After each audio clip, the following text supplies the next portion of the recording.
Dahil ilang taon na hindi nakatikim ng inasal, masarap daw yung inasal dito sa Sampaloc. Tara!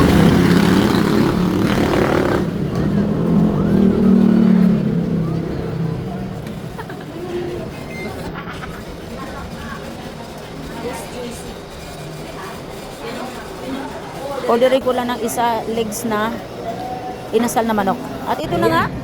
Kamay na ako. Para talagang busog na busog kamayan. So, sarap. Pero sa Norway, walang inasal. Dito lang sa Pilipinas, masarap ang inasal talaga. Kanilang mag-marinate. Sarap. Of course, meron sili. Alam mo sila. Sarap.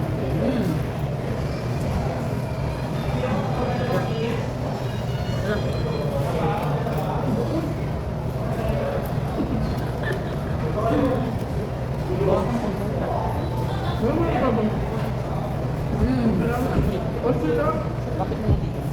At of course, after dinner, halo-halo tayo. Tikman natin yung kanilang special na halo-halo dito lang sa Inasal. Guys, I really recommended ang halo-halo dito sa Inasal. Tikman yung sarap. Tikman yung sarap.